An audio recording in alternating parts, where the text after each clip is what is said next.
My man, don't you think that this rain is horrible? I know what you mean. How about we have a long and fruitful conversation by this water dispenser? That's the best idea you ever had since you started working here 20 years ago, man. Ouch, you did not need to say it like that, Sam. Oh, we all know you dropped out of high school, Melvin. Ha, ha, ha, ha. Why does this always happen? Don't take it so seriously. How about we have that long and fruitful conversation you talked about by this water dispenser? Okay, Sam. Well, since you know that I dropped out of school, there are a lot of things that I was never able to learn. Do you mind teaching me while we are stuck here? Of course, Melvin. What would you like to know? Why you have red skin? No, not that. I am more interested in this thing called chronic disease or something. I heard all our colleagues talking about it this past week. Okay, I see. Well, first of all, Melvin, the definition of a chronic disease as stated by the United States National Center for Health Statistics is a disease that lasts for 3 months or longer. Oh, I see. What kind of diseases are we talking about here? How about we head somewhere more comfortable to talk in? All right, Sam. Chronic diseases range from heart diseases, strokes, cancers, chronic respiratory diseases and diabetes. That is a lot, but they are not as bad as they sound, right, Sam? Oh, Melvin, chronic diseases are actually the main cause for 47% of all global burden and 60% of all global deaths. Chronic disease is a very serious thing, especially for us Malaysians, where in 2002 the World Health Organization estimated that 71% of all deaths here is caused by chronic diseases. Sam, this is scaring me. Why would our colleagues be talking about these kind of things around the office? Well, that is to be the news article by the Star yesterday. What did it say, Sam? Well, basically, it says that Malaysia has over 3.6 million people that are suffering from diabetes. It is even estimated that by 2025 there will be 7 million of us suffering from diabetes. They said that most of the diabetics are actually suffering from type 2 diabetes. Hold on, you mean to tell me that there is more than one type of diabetes? Oh boy, Melvin, you should have stayed in school. Yes, Melvin, there are actually 2 types of diabetes. There is type 1 diabetes and type 2 diabetes. Okay, I see. So what is the difference between type 1 and type 2? Well, the difference between them is actually related to glucose and insulin. Glucose? Insulin? What are those? Well, think of glucose as fuel for your body. When you eat and get carbohydrate from food such as bread or rice, the enzymes in your body will break it down into its simplest form, which is glucose. I see. That makes sense. But what about insulin? Well, after the glucose is broken down, it kinda just floats around in your blood. Think of insulin as your grab car drivers.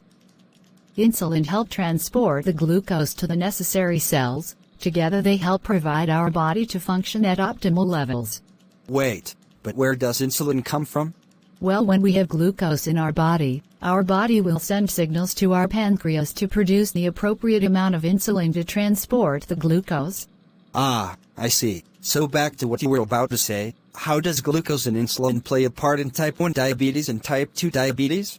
Well, for starters, type 1 diabetics are not able to produce any insulin whatsoever, while type 2 diabetics are able to produce insulin, but it's not enough to carry all the glucose to the necessary cells. If there are no or not enough insulin, it means the glucose will keep accumulating, right? Nice observation, Melvin. When the glucose keeps piling up in the bloodstream, it will lead to various problems. Like what kind of problems? Let me think. Well, first there's the part where you keep urinating and feel thirsty. But why though? Increased glucose leads to me peeing more? Huh. Well, Melvin, let me finish. Due to the increased glucose in the bloodstream, the body will try to force your kidney to filter out all the excess glucose. When they can't keep up, all the excess glucose will be urinated out. Oh, I see. So the more I urinate, the more thirsty I get. Makes sense.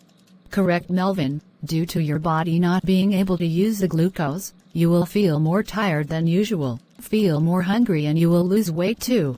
Excuse me. As I was saying, other than these minor issues, diabetes have other complications that are very serious. For example, your wounds heal much slower due to the poor blood flow caused by the excessive glucose. Hence, it is much difficult for the body to deliver nutrients to the wound. Is this why some people with diabetes have limbs that turn black and need to be amputated? Correct again, Melvin. Due to the wounds healing up too slow, the risk of the wound being infected is high and will eventually lead to gangrene. Gangrene will spread unless the limb is amputated. Apart from the slow healing, you can also experience tingling feelings in your hand and feet due to your nerves being affected too. Not just tingling, it can also lead to a burning feeling. Another one I can think of is related to our teeth. Teeth? Yes, Melvin, your gums will turn red, swollen and become tender.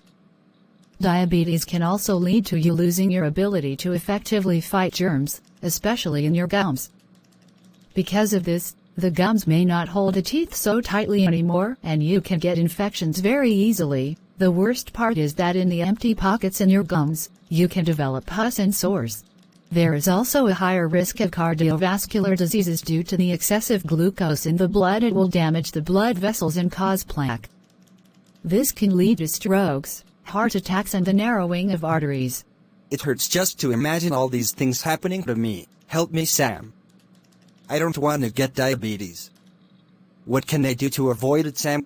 Oh, Melvin, okay, sure, I will help you. Bless your soul, Sam.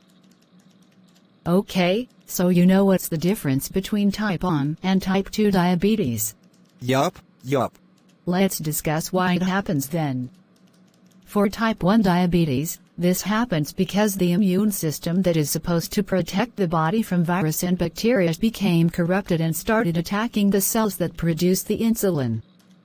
This stops the pancreas from producing insulin. Researchers still don't know why this occurs. The thing that is supposed to protect us turned against us, huh? Yes, Melvin, due to the insulin not being produced at all, these people need to rely on insulin injection to survive. You will most likely know if you have type 1 diabetes since it occurs usually at a very young age and there is no prevention for it. I heard a colleague mention something about family members passing it on. That is a possibility. Both types of diabetes may actually be passed on to you if your parents or siblings have diabetes. Diabetes is depressing. What is depressing is that most Malaysians affected by diabetes are most type 2. Why is that more depressing? Type 2 diabetes is preventable, and yet millions of us Malaysian have it. Preventable? Yes, Melvin. Type 2 diabetes occurs if a person is overweight or is not physically active. Really? Yup, Melvin. Due to them being overweight, the fatty tissues make the cells become more resistant to insulin, and when they don't exercise it's easier for them to be overweight. Okay, I get it. They're related. But I thought you said both diabetes can be inherited from family? That's true, Melvin, but unlike type 1, type 2 usually occurs when you are old, so you can actually delay it a long time just by eating properly as well as exercising regularly. It's that easy, huh? Just eat properly and exercise? Can you elaborate more? Sure, Melvin, just eat healthy foods that are lower in fat and higher in fiber. Stop eating fast food so much. You should instead focus on fruits such as apples and bananas, veggies such as spinach and broccoli, and try to eat whole grain. And you should try to vary your food so you won't get bored eating the same things over and over. Okay, what about the exercise part? Do I need to go to the gym 4 hours in a day? Unless you want to be muscular, go ahead. You should just try to exercise for 30 minutes in a day. Simple activities such as walking or swimming, And check your weight. Always make sure it is in the recommended BMI area. Wow, Sam, thank you so much for helping me learn more about diabetes. Maybe next time you can teach me about other chronic diseases. Only if it's raining and I am stuck in here with you again, ha, ha. At least I learned a lot of things. I really appreciate it, Sam. Well, since the rain stopped, I will see you tomorrow, okay, Melvin? See ya, Sam. Remember guys, just manage what you eat and exercise often and you can save yourself a boatload of complications from diabetes.